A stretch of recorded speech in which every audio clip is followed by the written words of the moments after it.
Hello student, high মাদ্রাসা মাধ্যমিক 2026 পরীক্ষার্থীদের সুবিধার্থে 2026 হাই মাদ্রাসা মাধ্যমিক পরীক্ষার্থে বাংলার কোন কোন ধরনের প্রবন্ধ রচনা আসতে চলেছে সে বিষয়কে কেন্দ্র করে আমি কয়েকটি প্রশ্নের সাজেশান নিয়ে এসেছি। যে সাজেশনগুলি তোমরা সমাধান করলে 100% তোমরা কমন শিওর পাবে। তোমাদের প্রথমেই জানাই যে হাই মাদ্রাসা মাধ্যমিক 2026 পরীক্ষায় প্রবন্ধ রচনা থেকে 10 মার্ক থাকবে, অর্থাৎ 10 মার্কের 4টা প্রশ্ন থাকবে, যে কোনো একটা তোমাকে করতে হবে। তো এখানে যে কটা আমি প্রশ্ন রেখেছি তার মধ্যে তোমরা শিওর 2টা থেকে 3টা তোমরা কমন পাবেই। আমার তো অতটা প্রয়োজন নেই, আমার মাত্র একটা প্রয়োজন। তো দেখো আমি প্রথম কোন প্রশ্ন নিয়ে এসেছি। 1 নম্বর প্রশ্ন নিয়ে এসেছি বাংলার ঋতু বৈচিত্র্য। তারপরে দেখো পরিবেশ দূষণ ও তার প্রতিকার। 3 নম্বর প্রতিদিনে জীবনে বিজ্ঞান, অথবা এই প্রশ্নটাকে ঘুরিয়ে দিতে পারে দৈনন্দিন জীবনে বিজ্ঞান। আমি তোমাদেরকে জানাবো যে রচনা কিভাবে লিখতে হবে সেটারও উপদেশ দিব। প্রথমে আমি কোয়েশ্চনগুলো বলে দিই। 4 নম্বর রক্তদান জীবনদান। 5 নম্বর শিক্ষা প্রসারে গণমাধ্যমের ভূমিকা। 6 নম্বর তোমার দেখা একটি মেলার অভিজ্ঞতা। 7 নম্বর একটি ছুটির দিন অথবা ছুটির প্রয়োজনীয়তা। প্রশ্নটাকে ঘুরিয়ে দিতে পারে, এ দুটার মধ্যে যে কোনো একটা দিবে। তারপর দেখো 8 নম্বর সময়ের মূল্য। এ দুটো একই প্রশ্ন, যদি এ দুটার মধ্যে যদি আসে তাহলে এ দুটার মধ্যে থেকে যে কোনো একটা তুলবে, হয় একটি ছুটির দিন তুলবে, না হয় ছুটির প্রয়োজনীয়তা। সময়ের মূল্য।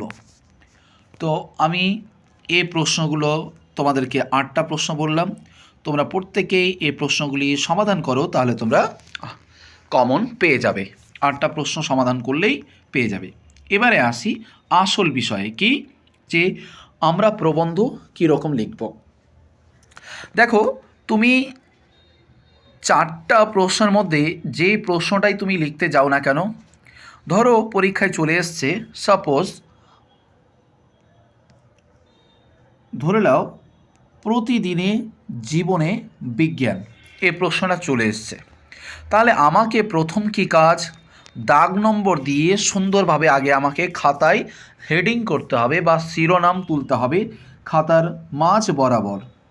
যদি প্রতিদিনের জীবনে বিজ্ঞান থাকে তাহলে সেটাই আমাকে লিখতে হবে, যদি থাকে দৈনন্দিন জীবনে বিজ্ঞান তাহলে সেটাই আমাকে লিখতে হবে। এটা আমি খুব সুন্দরভাবে হেডিং করার পর আমি স্কেল দিয়ে 2টা এভাবে দাগ আমি দিয়ে দেব। এটা প্রথম কাজ। প্রবন্ধ রচনার ক্ষেত্রে লেখার হাতের লেখাটা একটু ভালো করতে হবে, এটা দ্বিতীয় কাজ। কি দ্বিতীয় কাজ হচ্ছে তোমাকে ভূমিকা লিখতে হবে, কালো কালিতে পয়েন্ট করে তোমাকে ভূমিকা লিখতে হবে।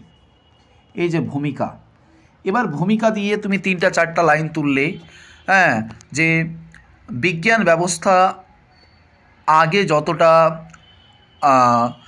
পিছিয়ে ছিল তার থেকে বর্তমান কন্ডিশনের ক্ষেত্রে বিজ্ঞান মানুষের দৈনন্দিন জীবনে ধাপে ধাপে পরিবর্তন হচ্ছে, অর্থাৎ দৈনন্দিন জীবনের মানুষের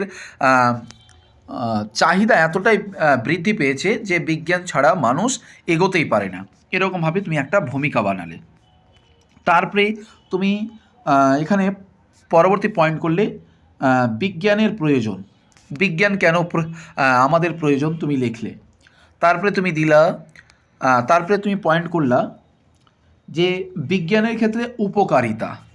এরকমভাবে তোমাকে প্রায় 6 থেকে 7টা পয়েন্ট কিন্তু লিখতে হবে। 7টা পয়েন্ট তুমি যখন বানাবা তার সপক্ষে 3টা 4টা লাইন করে লিখতে হবে। লাস্ট পর্যায়ে তোমাকে লিখতে হবে উপসংহার, অর্থাৎ তুমি সিদ্ধান্তে কি আসলা, উপসংহার। উপসংহারের ক্ষেত্রে তুমি সিদ্ধান্তে কি আসলা তার সপক্ষে 4-5 লাইন লিখে তুমি শেষ করতে পারো।